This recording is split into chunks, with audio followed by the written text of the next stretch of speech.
유시민 오랜만에 함께합니다. 유시민 작가 박수로 맞이합니다. 아 진짜 오랜만에 뵙겠습니다. 네. 그렇게 오랜만인가? 정말 오랜만이에요. 예. 보고 싶었잖아요. 그렇습니다. 와 근데 무식함이 정말 위험한 거구나 하는 그럼요. 거를 윤석열을 통해서 많이 깨달았습니다. 그냥 무식한 게 아니고요. 내가 몇 번 얘기했잖아. 학습 능력이 없다. 학습 능력이 없는 거. 최욱 씨가 정리를 해서 무식하다는 것은 현재의 상태를 말하는 거고 학습 능력이 없다는 것은 미래에도 그 상태라는 것을 알려주는 거죠. 그렇게 정리를 했어요. 자, 제가 뭐 특검에 당당히 응하겠습니다. 그럼 토요일 오전 9시까지 나와. 근데 뭐 아침 9시는 너무 이르고 당당히 10시까지 가겠습니다. 그리고 제가 정작 진짜 떳떳하고 당당하게 지하 주차장으로 비공개로 나가겠습니다. 그럼 그래 10시까지 나오는 거로 해라. 하지만 비공개 출석은 안 돼. 아하, 아니 지하 주차장 못 쓰게 하면 나 안 나가요 이거? 뭐 안 나온다고? 야 그럼 너 체포야. 그럼 제가 나가겠습니다. 토요일에 만나요. 아니 저는 판사들이요 직위원에 이어서 조이대의 난 이번에 영장 전담 판사까지 법원이 떳떳하면은 그 이름도 공개를 해야 되는데 공개도 안 하면서 그냥 취재로서 지금 이름만 알려진 상황이거든요. 그럼 뭐가 이렇게 떳떳하지 못해가지고 법원은 이런 결정을 하느냐? 결국에는 윤석열을 믿고 뭐 체포영장보다는 자진 출석으로 유도하자라는 건데 저렇게 무슨 술주정 부리듯이 계속 협상을 하는 게 말이 됩니까? 그래서 저는 박근혜 대통령 전 대통령 최순실 씨 다 공개를 소환했거든요. 저는 그 전례대로 해야 된다고 저는 보는 겁니다. 근데 저는 이거 딱 보면서 내 정말 다시 윤석열을 내가 다시 알아봤어. 얘는 세게 하면은 꼼짝 못해. 그 동안에는 다 받아줬거든. 저 응석을 워낙 힘이 강력하니까 저 응석 바지를 국민과 검찰과 대통령실과 언론이 다 받아줬어요. 저 맞아요. 응석 바지를. 맞아요. 근데 이번에 조은석이 대꾸 전략에는 꼼짝을 못해. 그러니까 바로 토요일에 만나요. 네, 네. 저는 약간 이게 고모스 전략 같아요. 고모스를 아버지가 들었다 옛날에 그 얘기처럼 고모스를 들면 꼼짝 못 하거든요. 그래서 저는 특검이 고모스를 이번에 한 2개 들어갔고 또 하나는 윤석열이 그때 법원 들어갈 때 기자가 앞에 막으니까 좀 비켜보죠. 나도 좀 볼 권리가 있잖아요. 막 저도 그러니까 윤석열 네. 보고 싶어가지고 맞습니다. 국민들도 윤석열 보고 싶은 권리가 있는 거예요. 그러니까 공개적으로 당장 소환해야 됩니다. 제가 네. 고모스는 모자라고 쇠파이프 전략으로. 그건 이제 그 다음 전략으로. 국무회의 관련해 가지고 굉장히 중요한 수사라고 말씀하셨죠. 근데 정말 최고의 목격자가 있어요. 목격자? 송미령이라고. 그래요. 송미령. 현장에. 현장에 있었어. 송미령. 정말 보석 같은 목격자. 송미령. 보석 같은 목격자가 나타나 버렸습니다. 그렇습니다. 예. 그렇기 때문에 이 수사는요. 재빨리 움직입니다. 이런 구속 다시 시킬 수 있어요. 이걸로. 그렇습니다. 송미령 장관 유임한다 그럴 때 반응이 굉장히 안 좋았거든. 안 좋아. 아니 그래서 나는 오히려 이거는 평가한다. 네. 이건 협치의 어떤 유의미한 네. 선례로 본다. 나는 이렇게 나올 법하다고 봐도 아무 말도 안 하든지 차라리. 그렇습니다. 그런데 부역자라고 난리를 네. 치는 게 맞아요. 근데 왜 그럴까 했는데 이 얘기가 들어보니까. 근데 제가 말한 게요. 이게 유머와 농담이 아닌 게 송미령 장관을 유임시켰죠. 그 이후에 어떤 보도가 나왔었냐면 이게 거의 안 다뤄졌는데 송미령이 수사기관에서 12월에 조사를 받은 적이 있었어. 근데 그 내용이 유임되니까 나오는 거야. 그 내용이 뭐였냐면 이 계엄은 불법이다. 반대했다. 그리고 국무회의도 제대로 하지 않았다라는 내용이 이제서야 나오는 거야. 송미령. 됐지? 본인은 반대했었다. 그러니까 이거는 왜냐하면 정말 이게 불법적인 거기 때문에 그런 식의 조사했던 내용이 이제서야 나오더라고요. 왜 어떻게 해서 그렇게 되는지 모르겠어요. 저는. 그래서 저는 그것 때문에 지금 가장 두려워하고 있을 것이라고 봅니다. 네. 야, 그러면 농민들한테 이런 사정을 좀 설명을 해줘야 돼. 많이 화가 나셨다. 아, 그거는 또 송미령 너가 한번 설득해라라고 지시가 떨어졌어요. 그래서 그래요? 송미령 장관이 농민들한테 희망법입니다. 아니 바뀌었어요. 언제는 농망법이랬잖아. 그게 희망법이라는 거야. 그 희망법입니다. 나 저렇게 네. 살아가는 방법도 있구나. 예. 양곡관리법은 희망법이죠. 할 말이 없. 그래? 모르셨죠? 할 말이 없네. 네. 자, 그러면 이번에는 김건희 이야기를 해보겠습니다. 힘을 이용해 일생 자신의 죄를 덮는 삶을 살아온 김건희. 김건희의 인생 자체가 죄 짓고 힘을 이용해서 죄를 덮는 그런 역사라고 저는 봅니다. 네. 근데 김건희는 소환 날짜 당일에 전격적으로 서울 아산병원에 입원했죠. 아 16일. 네. 그러더니 계속 아프다는 이야기를 언론에 흘려댑니다. 그러더니 오늘 이제 또 퇴원한다는 보도가 나왔어요. 네. 그러면서 향후 특검 소환 조사에 성실히 임할 것이다라는 이야기까지 언론 보도를 통해서 나왔단 말이에요. 근데 나는 그 보도를 보면서도 나는 또 믿지는 않았거든요. 근데 아무튼 그런 보도 나왔더라고. 근데 방송 들어오기 직전에 MBN을 통해서 김건희 측 입장이 또 나왔거든요. 그래요? 그 입장 한번 볼까요? 자, 아직 회복이 안 된 상태로 퇴원하는 것이다. 사저로 돌아가 치료를 진행하며 호전 여부를 지켜봐야 한다. 특검 조사를 받을 수 있는 상태는 아니다. 진짜 뭐 성실히 방금 전에 뭐 받는 성실히 이 사람은 성실히 예. 남편은 당당히 성실당당 둘이서 나보다 잘 못하네 나는 거 봐 왜 이러고 있을 것 같아 둘이. 아니 근데 요게 아침에 나온 보도는요. 그 성실히 응하겠다고 하면서 그 앞에 한마디가 있었어요. 정당한 법적 요구에 대해서는. 네. 그러면은 제가 주목한 부분은 그거예요. 이게 오전 오후 말이 바뀌는데 비슷한 흐름이 있는 건 뭐냐면은 만약에 특검이 정당하지 않다면은 그러면 생각을 달리 할 수도 있다는 여지를 하나 남겨놓은 겁니다. 네. 여전히 절차로 싸우겠다는 거예요. 네. 그러다가 이제 오후에는 뭐 아직은 응할 상태가 아니다. 계속 같은 얘기를 난 되풀이하는 거라고 봐. 이게 깔끔하게 나가겠습니다. 이 한마디가 안 나오라고. 나와요. 예, 그 말은 안 이건 나옵니다. 잘 읽어야 돼. 네. 그 의원님 말씀하신 것처럼 김건희 입원했을 때 그런 얘기들 법조계에서 좀 신 변호사님도 계시지만 요거 타이밍이 안 맞는다. 지금 입원해 버리면 막상 이 카드 쓸 수 있을 때 필요할 때 못 쓴다. 왜 그랬을까? 라고 하면서 해석이 김건희를 말리지를 못해서 주변에서 말리지를 못해 제어를 못해서 이런 상황이 벌어진 것이다라는 그런 얘기가 좀 있었거든요. 저는 이 상황도 연장선상에 보면 페어너스 지금은 어차피 쓸 카드도 없고 윤석열도 나간다고 하는데 특검 조사는 받으셔야 됩니다라는 식으로 어느 정도 얘기를 해서 설득이 됐다라고 생각을 하고 이 김건희 측에서 병원인이 예를 들어서 언론에 이렇게 얘기를 했는데 야 누가 간다 그랬어 나 지금 아프다 그래 나 여전히 못 나가 이러니까 부랴부랴 또 입장을 바꾼 거 아닌가. 여전히 김건희 한마디에 절절절절 주변에서 어떻게 할 줄을 모르고 있는 거 아닌가. 네. 우리 연배에서 보면 네. 되게 새로워요. 어. 이 사람도 이랬구나. 어. 왜냐면 우리는 일단 우리 2회차들은 일단 도망가고 보는데 얼마나 무서운지 일단 무서워서 아니까. 뭐 국회 부의장 이하경 의원 같은 경우에 그 뉴스 보자마자 강하지 않고 굶어 죽을까봐 집에 다시는 못 돌아올 수 있으니까 강하지 않고 정처도 안 정하고 핸드폰 끄고 막 걸어가는 도중에 그 사모님 전화기로 민주당 원내에서 연락이 와갖고 빨리 국회로 오라고. 그 이분은 국회에는 당연히 봉쇄됐을 거라고 생각을 하고 국회 가면 죽는다고 생각한 거지. 이게 인생 2회차, 3회차 네. 계엄을 겪은 사람들이 반응이에요. 그러니까 이제 지금 이번에 인생 1회차 계엄을 맛본 분들은 지금 이번 계엄이 인생 2회차이거나 3회차, 4회차였던 사람들이 과거의 계엄 상황 때 어떤 일을 겪었는지를 보면 되게 신기할 거예요. 이 두 번의 계엄령 사이에서라는 이 책은 이번 계엄이 실제적으로 인생 2회차 계엄인 어떤 문학평론가의 자기가 겪었던 첫 번째 인생 1회차 경험에 관한 얘기예요. 근데 이거를 지금 젊은 2030들이 이걸 본다면 조금 이 세대를 하게 될 거예요. 왜 응원봉 시위를 보면서 집회를 보면서 저 아재들이 막 감격의 눈물을 흘리고 이게 도대체 왜 저러지? 그렇게 놀라운 약간 일이 홍사훈 있지. 기자 같은 분 뭐 계속 울더라고 그분은. 울잖아. 네. 그게 너무너무 달라요. 그러니까 우리 세대는 우리가 경험했던 1회차 계엄 당시의 상황과 이번 2회차 계엄이 너무 다른 거예요. 네. 이건 완전 신세계예요. 지금 2회차 계엄에서 겪은 거는. 그게 이제 45년 전의 비상계엄하고 가장 큰 차이가 그 두 군데서 다 드러나서요.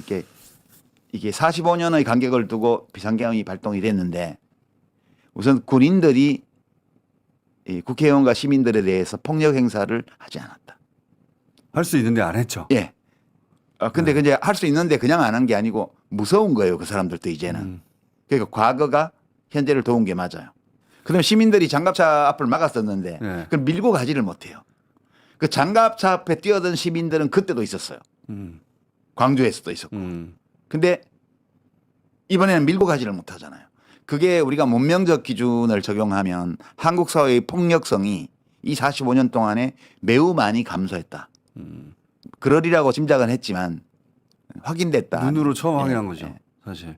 사실 구테타 전 과정이 영상에 담긴 것도 그렇죠. 그 기술 예. 변화 때문이고요. 그거 이런 전 과정이 담긴 전 세계적 사례가 있나 싶어요. 없는 것 같아요. 그때 광주가 포위돼 가지고 고립된 채로 이 학살 당하고 있었을 때 다른 지역의 시민들은 그 사실 자체를 몰랐어요. 몰랐죠. 그거는 기술 변화, 이동 통신 이런 것들이 갖고 온 변화인데 역시 사회의 진보를 추동하는 것은 인문학이 아니고 과학 기술이야. 그런 점을 또 한번. 윤석열 대통령이 이재명 대표를 계속 죽이려고 그랬어요. 검찰권을 동원해서 정치 현장에서 말살내버리려고 했어요. 민주당에서 누군가가 대통령이 되어가지고 그대로 해줬으면 좋겠어요. 윤 대통령이 이재명 대표에게 한 것처럼 야당이 될 거 아니에요. 국힘당은 야당의 주요 인사들, 대통령 후보가 됐던 사람들의 모든 생활을 탈탈 털어서 우리 시장님 같으면 관용차 사용 내역이라든가 법인카드 사용 실적이라든가 싹 다 뒤져서 문제가 나건 유죄가 나건 상관없이 기소할 수 있는 모든 것을 다 기소해서 일주일에 3번, 4번씩 법정에 출입하게 만들고 그 사람을 향해서 저거 봐. 저 사람은 사법 리스크가 있어. 이재명 대표를 사법 리스크가 있는 정치인이라고 얘기하는 그 모든 사람은 윤석열 대통령이 대통령의 권한을 가지고 검찰을 동원해서 그를 정치적으로 제거하려고 했던 집요한 시도에 대해서 그 모두를 정당하다고 인정하는 거예요. 근데 그렇게 해왔잖아. 그러니까. 그리고 그렇게 해온 대통령을 다 지지했잖아, 자기들이. 그러니까. 왜 자기들은 당하면 안 돼? 그게 공범이 많아서 그래요. 그러니까 이 사람들이 그 차이를 잘 모르는 것 같은데 박근혜 탄핵은 박근혜 대통령이 혼자 최순실하고 뭐 이렇게 문거리들 매치하고 이렇게 해서 자기들끼리 그 하면 안 되는 일을 한 게 적발이 돼서 탄핵을 당한 거잖아. 그러니까 공범이 없어요. 그 여당에. 그러네. 근데 이 건은 사실 명태균 뭐 그런 문제부터 시작해서 대선 후보 시절부터 윤석열이 너무 많은 공범을 그 안에 만들어 놨어요. 그러니까 이게 우익들이 원래 잘하는 게 나쁜 짓을 할 때 함께 하는 거야. 함께 해놓으면 그렇지. 예, 그거 나중에 문제가 되어도 배신을 못 해요. 그래서 너무 많은 공범이 있기 때문에 이 일이 벌어지고 있는 거죠, 지금. 경험해보지 않으면 능력이 안 생긴다. 예. 그러니까 지금까지 권한을 행사할 수 있는 위치에 거의 가보지 못했기 때문에 예. 그 고기도 먹어본 놈이 먹는다는 말이 있잖아요. 예. 권한 행사도 권한 행사의 경험이 쌓여야 잘할 수 있는 건데 예. 지금까지 그 전통적인 성역할 분담 또는 가부장제 아래에서 그런 기회를 못 누려봤기 때문에 예. 그럴 역량이 덜 성장했다는 거예요. 예. 그래서 개별적 집단적으로 책임 있는 위치에 가보고 스스로 책임을 걸머져보고 그 권한을 행사해보고 예. 거기서 무엇인가를 성취하기도 하고 실패하기도 하고 이것이 쌓이면서 역량이 이제 역량을 확보한다는 거예요. 예. 그런 점에서 보면 일상적인 생활의 영역이나 경제활동의 영역에서도 여성들의 어떤 경험이 많이 쌓여가고 왔죠, 지금까지. 예. 그리고 이제 그 강남역 그 살인 사건에서 보듯이 여성들이 네트워크를 조직해서 나와서 자기들의 문제를 표출시키는 경험을 쭉 쌓아왔잖아요. 예. 그리고 이번에는 아예 그냥 그 대통령 탄핵 내란을 일으킨 대통령 탄핵을 밀어붙여서 자기들이 주력이 되어서 이걸 해봤잖아요. 예. 이런 것이 전부 다 책임을 걸머져보고 권한을 행사해보고 예. 성공과 실패를 맛보는 경험이 쌓이는 과정이거든요. 예. 그래서 저는 이거는 아주 오랫동안 크게 우리 사회를 변모시킬 경험이 되리라고 봐요. 그냥 변모만 아니고 이걸 굉장히 좋은 기회로 네. 어쨌든 한국 사회에 무너진 이 시스템 구조를 다시 재건하는데 큰 동력으로 다 활용해야만 한다라고 지금 다들 느끼고 있잖아요. 뭐 활용하는 건 알아서 하시고요. 그 본인들이 그걸 해요. 그러니까 제일 중요한 거는 그 2030 세대 본인들이에요. 예. 기성세대는 그걸 활용해서 뭘 한다 이 생각을 할지 모르지만 그들 자신은 제가 느끼기에는 그냥 자기 일을 하는 거예요. 그러니까 자기가 나의 일이라고 인지하게 된 일들을 예. 자기네가 잘할 수 있는 방식으로 그냥 한 거라고 봐요. 이것이 우리 세대는 20대 때 길바닥에서 막 돌 집어 던지고 화염병 던지고 했던 이것과는 양상은 다르지만 그 개개인의 정치적 성장 과정이나 사상적인 발전 과정이나 또는 집단적인 어떤 성취의 과정으로 보면 그들은 그 방식으로 지금 해가고 있는 거예요. 환경이 다르기 때문에. 그래서 그냥 저는 그거를 그냥 인정하고 네. 존중하고 그리고 서로 이렇게 닿을 수 있는 데가 뭐 있지 찾아보고 맞닿을 수 있는 데가 있으면 접점을 만들어보고 그렇게 하면 난방버스 보내주고 뭐 우리 할 수 있는 거는 기성세대는 뭐 돈으로 할 수 있으면 돈으로 좀 하고 예. 뭐 그런 거죠 뭐. 그래. 물론 이제 검찰은 그런 걸 원하겠죠. 그러니까 우리가 아까 한덕수 씨가 왜 그랬을까를 우리가 이제 분석할 때 예. 기본적으로 패러다임이 있어야 되잖아요.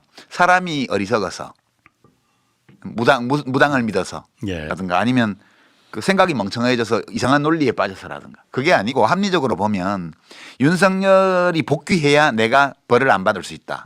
이렇게 보면 모든 것이 완벽하게 들어맞잖아요. 예. 검찰도 마찬가지인데 검찰이 왜 저러냐? 갑자기 뭐 윤석열 정권의 개노릇을 냈던 검찰이 갑자기 개과천선해가지고 내란범을 밝히고 나라를 바로 세우는데 앞장선다 있을 수 없는 일이죠. 그들이 원하는 것은 검찰 권력의 유지예요. 그러니까 지금 기소청으로 바꾸는 법안이 이미 조국 혁신당이 발의를 해서 국회에 와 있잖아요. 예. 그 검찰청을 폐지하는 법이에요. 이 법안이에요. 예. 그렇죠? 그렇게 되면 검찰은 그냥 기소 전담이니까 사실 그 법률 전문가인 검사, 기소 담당 검사 공소유지하고 이거 하고 소수의 행정요원만 남는 거고 예. 나머지 수사관들은 이제 다 경찰 조직으로 가든가 아니면 일부 공수처로 가든가 이렇게 이제 돼야 되는 거죠. 예. 국가수사본부로 가든가 그렇게 돼야 되니까 그걸 막는 게 검찰의 목표죠. 예. 그러니까 지금 윤석열을 때려잡는 게 이거 막는데 도움이 돼 예. 라고 판단하니까 열심히 때려잡는 거예요. 윤석열이 그런 말 했대잖아요. 이건 인간 사냥이라고. 예. 이 지금 검찰이 하고 있는 거는. 예. 인간 사냥은 원래 윤석열의 주특기잖아요. 그렇지. 이게 프레데터가 사냥하고 놀다가 지금 거꾸로 사냥당하는 과정에 와 있는 거예요. 예. 자기가 프레데터일 때는 그것이 사냥이라고 생각 안 했겠지. 자기가 지금 검찰한테 사냥당하는 입장이 되고 보니까 예. 검찰이 프레데터로 보이는 거예요. 지가 생각하기에. 예. 그러면 이걸 보면서 국민들이 어떻게 판단을 해야 될까를 보면 지금 이게 여야 정치권이 이거는 단합할 필요가 있어요. 왜냐하면 지금 국힘당이나 그쪽 계열 쪽에서는 박근혜 이명박을 사냥했다고 생각하잖아. 검찰이. 문재인이 시켜가지고. 예. 그런 면이 없지 않아요. 그냥 이른바 특검 수사, 일반 검찰은 아니지만 특검 수사나 그 뒤에 뒤이은 이명박에 대한 검찰 수사나 이런 것들 윤석열이 거기서 활약을 했는데 실제로 인간 사냥을 한 거라고요. 똑같은 방식으로 조국 사냥을 했고요. 예. 그다음에 계속 문재인 정부의 공직자들을 사냥해 왔고요. 이재명을 그런 식으로 사냥하고 있습니다. 지금. 예. 지금까지 검찰이 인간 사냥을 해왔어요. 예. 지금 윤석열을 사냥하는 건 맞아요. 제가 보기에는. 예. 그러니까 사냥하지 못하게 해야 돼요. 검찰이 인간 사냥을 못하게 해야 돼요. 이게 서로 진영을 집권 세력을 바꿔가면서 상대방을 사냥하는데 검찰을 칼로 사용을 하고 검찰이 이 과정에서 윤석열이 그 후보 시절에 겁이 없어 5년짜리 정권이 이렇게 말을 할 때 영원한 검찰 권력을 배경으로 깔고 얘기한 거잖아. 이 권력을 없애야 돼요. 이 공포에서 해방되려면 여야 정당들이 합의를 해야 돼요. 이재명이 겁나면 검찰을 없애라는 거예요. 이재명이 그렇게 무서우면 이재명이 대통령 돼가지고 검찰을 동원해서 윤석열이 이재명 그렇다니까. 조국을 잡은 것처럼 자기들을 잡을까 봐 무서운 거 아니에요. 예. 이 공포에서 벗어나고 싶다면 예. 조국 혁신당이 낸 검찰청 폐지법안에 찬성하라는 거예요. 예. 그런데 바보들이 국민의힘이 바보들이 이재명을 막으면 그걸 막을 수 있다고 생각을 하는 거예요. 그러면 이재명이 안 막아지겠지만 예. 이재명을 겁내하지 말고 검찰을 없애라. 정치 검사들이 지금 민주당이 집권을 해서 민주당의 칼이 돼서 자기들이 목을 따라오는 사태를 걱정하지 말고 예. 그 칼 자체를 없애라. 예. 그렇게 함부로 권력자가 휘두를 수 있는 칼을. 예. 그 지금이라도 그걸 합의를 하면 돼요. 그 민주당 사실 지지자분들은 왜 그 한 1년만 있다 하면 안 돼? 검찰 개혁? 민주당이 집권했을 때 이 칼을 없애야 돼요. 바로 네. 바로. 왜냐하면 이제 내란 공범인지는 모르겠는데 네. 지금 국힘 전체가 내란을 비호하고 있죠. 내란범을 네. 비호하고 있잖아. 내란을 정당화하고 예. 그렇게 하고 있는데 동기는 다 다른 것 같아요. 동기는. 예. 예. 그냥 많은 경우에 혹시 배신자라는 낙인이 찍혀서 유승민 의원처럼 그렇게 돼버릴까봐 예. 입을 닫고 그냥 따라가고 있는 사람들이 많은 것 같고요. 나서서 하는 사람 중에는 윤상현 의원은 저는 내란 공범이라서 그런 게 아니고 다른 건으로 지금 처벌받을 위험이 있기 때문에 캐비넷에 뭔가 폴더가 예, 있다. 그러니까 지금 명태균 황금폰이나 아. 건진 법사폰이나 뭐 등등 이런 거 관련해서 윤석열이 구속이 되고 이제 재판을 해부되고 뭐 유죄 선고를 받고 이렇게 되면 이게 암세포의 본진이 털리는 거잖아요. 예. 그러면 이제 본진 털리면 사이드에 털리는 거는 시간 문제잖아요. 예, 예. 그러니까 자기도 철컹철컹 될 우려가 있기 때문에 여기서 막아야 된다. 본진이 털리는 거를. 그래서 이제 저렇게 하고 있는 거라고 저는 보고요. 자기가 살기 위해서 그러니까 예. 윤석열을 살리기 위해서가 아니고 다 자기가 살려고 하는 거예요. 그렇지. 저 국힘당은 그렇지. 예. 나밖에 모르는 사람의 집합이에요. 예. 그러니까 그 어떤 문제가 생기면 이게 나한테 유리해 불리해 예. 이걸 따지지 이것이 옳아 옳지 않아를 따지지 않아요. 예. 지금 저러는 거는 각자가 다 자기의 개별적 이익을 챙기기 예. 위해서 저렇게 하고 있는 거고요. 예. 물론 저렇게 해서 개별적 이익이 챙겨지는다는 보장은 없지만 김민전 의원이 저러는 거는 저는 예. 그거는 그냥 약간 아까 1, 2, 3 가설 중에 원 사람이 그래. 예. 예, 그 약간 그 폐쇄형 군중의 증상이거든요. 예. 야, 군중은 개방형 군중이든 폐쇄형 군중이든 이제 다 비슷한데 개방형 군중 그러니까 이렇게 누가 여기 속한다는 게 정해져 있지 않은 군중 있잖아요. 우리 응원봉 집회 군중이나 이런 예. 경우는 되게 일반적으로 군중은 그 군중을 구성하는 개개인보다 지적으로 저열하고 열등하고 더 어리석다. 더 충동적이다. 이게 일반 이론인데 개방형 군중은 가끔씩 그 군중을 구성하는 개개인을 넘어서는 현명한 행동을 하게 돼요. 그때마다 역사가 바뀌거든요. 이 폐쇄형 군중은 그러는 경우가 거의 없습니다. 예. 그러니까 지금 국힘당은 같은 군중이라 하더라도 폐쇄형 군중이에요. 예. 그래서 이 폐쇄형 군중에 속하는 순간 예. 평소에 그 사람의 지적인 능력과 정서적인 능력과 이런 거를 현저히 밑도는 행위 양식을 보이기 마련입니다. 언론에 잘 안 나오는 권력 실세들을 눈여겨봐야 돼요. 예. 좀 지나면 그 사람들의 죄상이 나오기 시작할 거예요. 발본색원 해야 됩니다. 예. 그래야만이 다시는 이런 지금 이제 정체를 감추고 정상세포처럼 위장해서 숨어 들어가고 있는 과정이거든요. 암세포가. 그냥 만약에 싹 다 다른 당을 싹 다 없애버리고 이 세상에 국힘당 하나만 있다고 가정해봐요. 예. 그럼 그 안에서 또 쪼개집니다. 진보 보수로. 예. 싹 다 없애고 민주당 하나만 있다고 가정해봐요. 그러면 그 안에서 또 보수 진보가 또 나뉘어요. 예. 그러니까 이게 보수 진보라는 것이 특정하게 정해진 어떤 범위가 있는 게 아니고 한 사회 속에서 거대 정치 세력이 차지하는 상대적인 위치로 결정되는 거예요. 예. 불행하게도 우리나라는 현재 국힘과 같은 게 보수 정당이에요. 정리가 안 될 것 같은데 이번에도 완전히는 살아남을 거예요. 살아남을 거다. 저렇게 우리가 하는데도. 암세포는 박멸이 안 돼요. 예. 그냥 데리고 살아야 돼요. 달래면서. 11명이 지금 주요 임무 종사자들이 구속이 됐는데 예. 어째서 내란 수괴가 아직도 집에서 편한 잠을 자고 있냐. 예. 이게 도대체 대한민국 이거 어떻게 된 거냐 이게 도대체. 이게 나라냐. 예. 이렇게 개탄하는 분들이 계신데요. 그 자기 비하의 감정을 가질 필요가 없다고 저는 생각해요. 이게 대통령이 일으킨 친위 쿠데타 현재의 권력자가 일으킨 더 큰 권력을 장악하려는 내란이었기 예. 때문에 짧은 시간 안에 청산 정리가 안 돼요. 원래부터. 이건. 원래 권력자가 일으킨 내란이기 예. 때문에 왜냐하면 그 공범들이 모든 권력기관에 다 있거든요. 그렇죠. 예. 일부는 지금 구속이 돼 있지만 그 뿌리까지 내려가면 뿌리가 깊이 모든 권력기관에 다 있어요. 내각을 포함해가지고. 예. 그래서 이게 실패한 친위 쿠데타는 제압하는데 시간 오래 걸려요. 그러니까 우리가 전두환하고 비교를 하면 전두환이 성공한 쿠데타는 처벌할 수 없다고 검찰에서 처음에 불기소했잖아요. 그리고 나중에 기소될 때까지 세월이 많이 걸려요. 전두환 정권이 끝나고 나서 6년이 지나고 나서 7년이 지나고 나서 김영삼 정부에 와서 비로소 처벌이 이루어지잖아요. 예. 그게 왜 그러냐면 노태우 정권이 그 2인자가 집권을 했기 때문에 예. 그 내란 세력이 계속해서 5년 더 정권을 연장했단 말이에요. 그리고 그 당에 김영삼이라는 정치인이 그 당에 들어가서 정권을 잡았기 때문에 예. 여전히 집권 세력 안에서 쿠데타 세력 안에서 그 문제를 정리하려다 보니까 하나회부터 숙청을 하고 차례차례 시간이 많이 걸린 거예요. 예. 그거는 우선 지도자가 잘못해서 리더가 잘못돼서 그런 것도 아니고 예, 내란의 재발을 막기 위한 거예요. 그러니까 우리가 암 수술에 비할 수 있는데요. 예. 이 암이 45년 전에 있었어요. 그리고 우리가 대한민국이 거의 죽을 뻔했어요. 이 전두환 신군부라는 이 네. 내란의 암. 그래서 이거 막 중증으로 진행됐다가 이제 YS 대통령 때 들어와서 이걸 도려냈습니다. 예. 암 부위를 도려내고 예. 그 암이 어디서 발생했는지를 찾아서 하나회라는 그 정치군부 집단을 도려내고 예.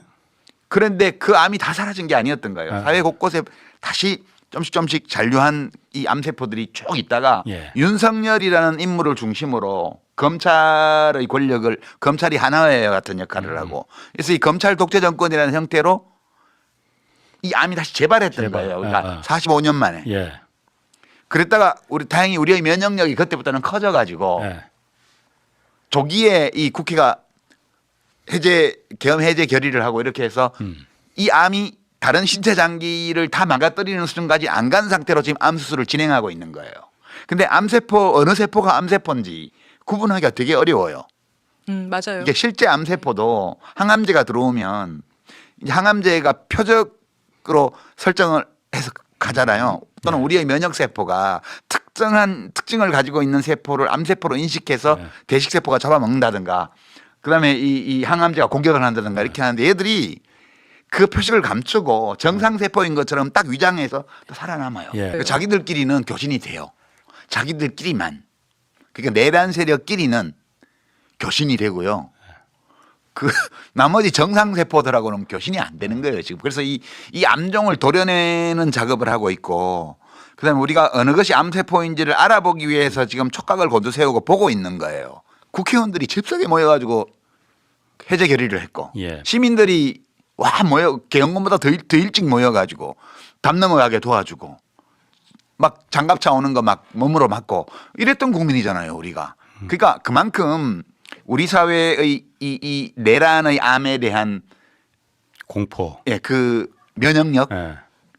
그리고 그걸 알아보는 어떤 각성의 능력 예. 이런 것들이 커진 거예요. 오늘 아침에 그 뉴스공장에 나왔던 그 젊은 분 30대 그 장갑차 막았던 분 그분 보니까 고양이 혼자 사는 모양인데 밥 줄 사람이 없으니까 가서 고양이 집 사더라고. 그 30 예, 후반대 33살. 남성분이고 직장인이라고 하죠. 예, 먹이하고 물하고 잔뜩 주고 왜냐하면 자기가 잡혀갈 죽을지도 수 모르기 있으니까. 때문에 예. 최대한 고양이를 위해서 해주고 나와서 몸으로 막은 거 아니에요.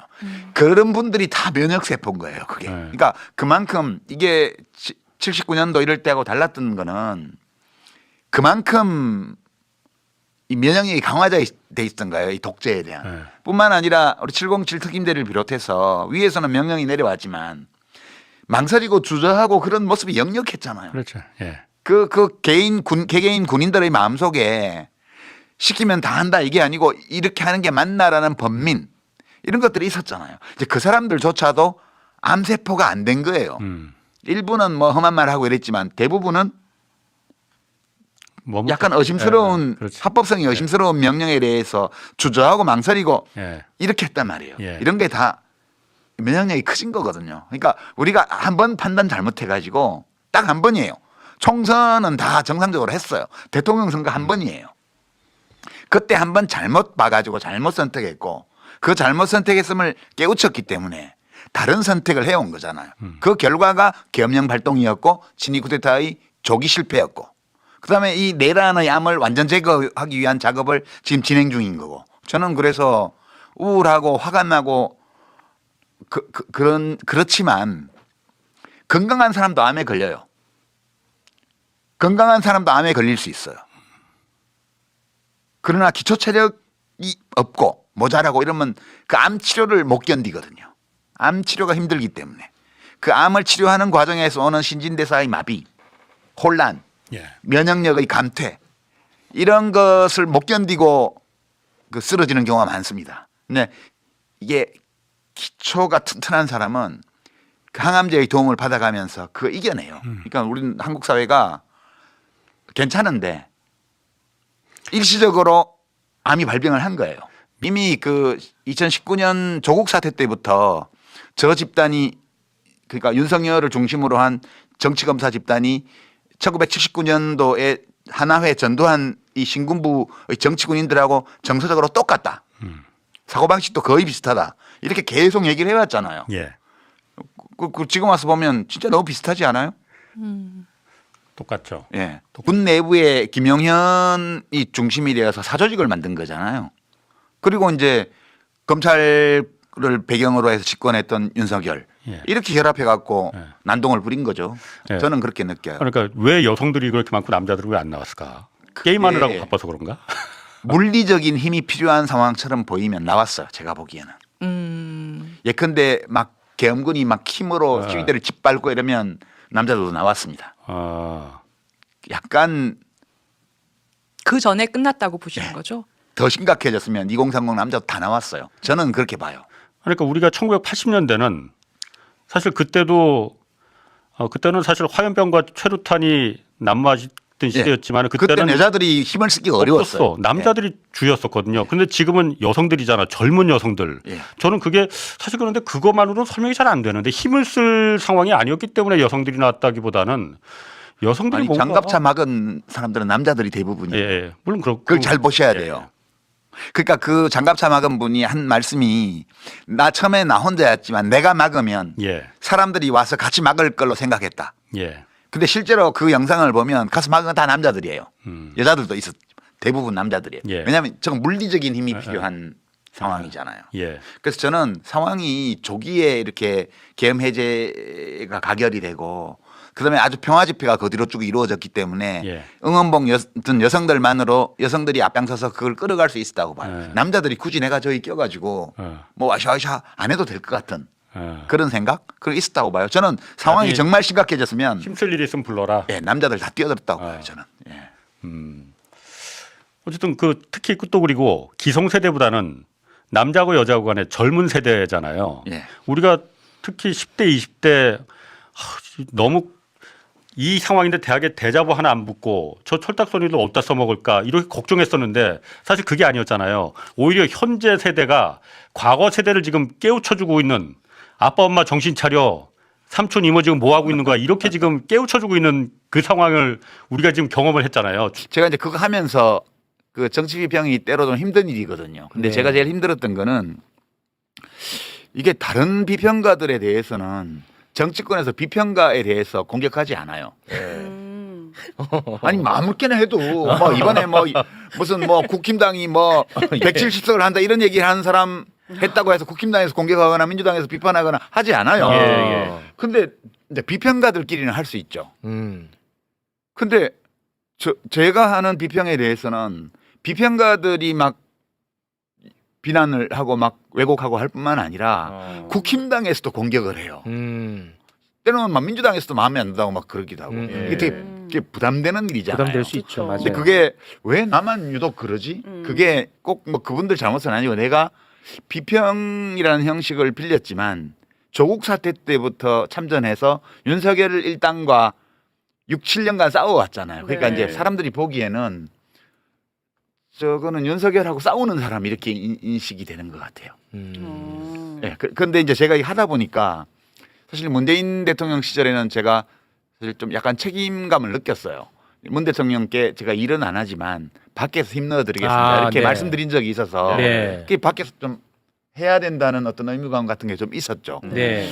그리고 이제 이재명 대통령이 지난번에 낙선할 때 그때는 그런 의무감보다 난 아무것도 약속한 게 없으니까 내가 무슨 부채의식을 가진 것도 아니고 그렇죠. 개인적으로 아주 친분이 깊은 사이도 아니고 근데 너무 마음이 이제 안쓰럽고 정말 그렇게 사방에서 공격받으면서 모함 받고 악마화 당하고 이런 걸 보면서 저렇게 어려운 환경에서 태어나서 자란 사람이 정말 민중의 성원을 받으면서 최고 권력자의 자리에 올라서 좋은 정치를 펼치는 거 이걸 네. 되게 보고 싶다는 생각이 많았어요. 그래서 그걸 또 했거든요. 네. 근데 지난번에 됐으면 좋았는데 안 돼가지고. 또 떨어졌네. 네네네. 그리고 윤석열이 이제 엉망으로 국가를 운영을 하고 막 횡포를 부리고 결국 계엄령까지 가니까 계속 싸웠단 말이에요. 그렇죠. 그 과정에서 선거 비평도 하게 되고. 근데 때로는 내가 하는 비평이 민주당 쪽에 도움이 될 때도 있겠고 또 하다 보면 뭐 민주당 쪽에서 저건 안 했으면 좋았을 걸 이런 거를 할 수도 있죠. 네. 비평이라는 게 늘 그러니까. 네. 그러니까 이제 도움되는 거가 있을 때는 그냥 지나가고 좀 좀 민주당 입장에서 볼 때 저거는 좀 다르게 했으면 좋았을 걸이라든가 이렇게 되면 공격해요? 공격을 하는 게 아니라 이제 비판. 뭐 우리하고 관계 없다고 한다든가 진짜요? 아니면 심지어는 그러지 말라라고 한다든가 이렇게 한단 말이에요. 네네네. 아니 나는 비평하는 사람인데 민주당 당원도 아니고 아. 정치하는 사람도 아니고 그냥 비평하는 사람인데 참 힘드시네. 그러니까 이제 그게 힘드셔. 수많은 사람들이 선거 결과를 총선 결과를 예측을 했고 나도 그 중에 하나였는데 맞아. 나가 공격을 받았어요. 그리고 제가 무슨 빚을 진 거라든가 이런 게 없어요. 그냥 네네. 일방적으로 제가 이분이 대통령 되는 걸 보고 싶다. 그러면 되게 기쁠 것 같다. 일종의 인간 승리잖아요. 대단한. 네. 그런 거 보는 건 기분 좋은 일이잖아요. 네네네. 이제 그거를 잃었기 때문에 더 이걸 꼭 해야 된다는 어떤 책임 이런 것도 제가 굳이 가질 필요가 없는 관계이기도 하고. 네. 그래서 예, 그래서 이렇게 시끄러운데 때로는 나는 뭐 민주당원은 아니지만 그래도 내가 하는 활동이 그쪽에 좀 도움이 되기를 바라는 마음을 늘 가지고 해왔는데 그게 내 마음과 달리 안 그럴 때도 있잖아요. 뭐 그럴 수 있죠. 그러니까 그거는 부담이 너무 커졌어요. 이번에 이 일을 겪으면서. 아니 근데 그러니까 이제 안 써지는 거예요. 이게 아니 근데 요거 자기 하나- 검열을 하게 돼요. 이렇게 쓰면 그러면 안 돼. 이게 문장 하나를 쓸 때마다 네. 이것이 어떻게 악용될 위험? 근데 곡해하고 왜곡하고 공격할 만반의 준비를 갖춘 사람들이 있잖아요. 그러니까 저는 국힘당 진영 쪽뿐만 아니라 기성 언론의 모든 기자들 거의 모든 기자들이 싫어하는 인물이에요. 제가. 그렇잖아요. 이것도 저의 행위의 결과인데 제가 언론에 인터뷰도 안 하고 출연도 안 하고 압류도 안 하고 거의 대부분 네. 툭하면 기성 언론 비판하고 이러잖아요. 네. 그러니까 그분들 입장에서 보면 제가 공공의적 1호예요. 네. 아니 그건 통쾌해야죠. 아니 그쪽 입장에서 보면. 아니 그러니까. 그럼 윤석열하고 6년 넘게 싸웠어요. 네. 그 국힘당 쪽에서도 공공의적이에요. 자기들로서는. 그렇죠. 이제 그런 조건에 내가 있기 때문에 네. 이런 식으로 확대 왜곡해서 정치적 공격 소재로 사용할 위험 네. 이걸 충분히 인식하고 발언해야 되는데 제가 저렇게 공격당할 소지가 있는 발언을 한 거예요. 그건 그게 아니야. 저희 잘못이죠. 그건 예방 불가능해. 이건 여기까지고. 난 반대. 그다음에 이제 어떤 비평가가 한 비판 중에 이런 게 있었어요. 무의식에 잠재의식에 여성 비하 학력 차별 이런 의식이 있기 때문에 저런 말을 한 거다. 네. 이렇게 하더라고요. 네네. 그래서 제가 생각해 봤어요. 정말 그런가? 생각해 봤는데 그럴지도 모르겠다는 생각을 한 거예요. 너무 그렇게 바르려고 아니, 하지 마요. 무의식의 영역이란 건 내가 의식을 어떻게 못하는 거잖아. 당연하죠. 그러니까 이제 이 문제는 내가 이렇게 심지어는 무의식의 영역에 있을 수 있는 것까지도 의식의 영역으로 끌고 들어와서 그것을 내가 자기 검열을 해야 된다. 비평을 계속 하려면. 우리 재작년 6월에 여기 처음 나와가지고 내가 첫째, 둘째, 3회 가면서 그 프란스 드바리 쓴 침팬지 폴리틱스 얘기를 했잖아요. 난리 났었죠. 그러니까 그게 그냥 나와서 윤석열을 비판하는 거하고 저런 행위를 저런 스타일의 저런 행위를 하는 사람을 왜 권력자로 뽑았으면 그렇게 필연적이든 우연이든 그런 스타일의 권력자가 권력의 정점에 올라갔을 때 그에게 앞으로 무슨 일이 닥칠 것인가 그리고 그런 일이 닥치는 이유가 뭔가를 학술적으로 상당히 설명을 했잖아요. 맞습니다. 네, 네. 그러니까 그 책 한 권을 읽고 한국 정치 특히 윤석열 시대의 한국 정치를 보는 거하고 그런 이론적인 기초 없이 그냥 인상 비평으로 자기 기분 따라 비평하는 거하고 아주 달라요. 정말 다르죠. 그러니까 제가 이제 오늘 나온 김에 네. 이제 많은 젊은 비평가들이 지금 활동하고 있습니다. 종편에 워낙 프로그램도 많고 하기 때문에 공중파도 일부 그런 거 하는 거 네. 있고 제가 아쉬움을 늘 느끼는 건데 그냥 언론에 이미 보도된 거 남이 한 말 이런 것도 필요하면 인용하고 다 써야 되지만 자기가 본인이 공부를 해야 돼요. 맞아요. 그러니까 공부를 안 하니까 거의 매일 나와서 비평하는데 한 2시간씩 아무 타격감이 없잖아. 맞아. 와 진짜 맞아. 그러니까 내가 나가서 비평을 하는데 어떤 타격감도 없다는 거. 누구도 내 말을 귀 기울여 듣지 않다는 거. 아무 반향이 없다는 거는 내가 하는 말이 내가 하는 비평이 별로 쓸데없다는 뜻이에요. 쌀로 그렇지. 밥 짓는 얘기. 그래서 좀 발전하기 바랍니다. 그러니까 그러니까 맞아. 공부를 하고 진짜 맞아. 예, 뭐 하나라도 이 공론장에서 어떤 우리가 좀 다루고 있는 문제의 표면과 이면 이 모든 것들을 조명해 보는데 네. 참고가 될 만한 뭐 하나라도 내가 가지고 간다. 진짜 이 많네. 생각을 하면서 비평들을 좀 해줬으면 네. 시청자로서 맨날 종종 보는데 너무 맞는 말씀. 러닝머신 위에서 타면서도 보고 뭐 그거 저 장애인 자막 방송 해놓고 이제 소리 안 나게 해서 다 맞아요. 보잖아. 근데 너무 깝깝한 거예요. 대한민국 공론장의 앞날이 캄캄하다 정말 이런 수준이면. 자 오늘 좋았죠. 너무 좋았어요, 네, 진짜. 오늘 너무 좋았습니다. 방송 아직 안 끝났습니다. 네, 안 끝났습니다.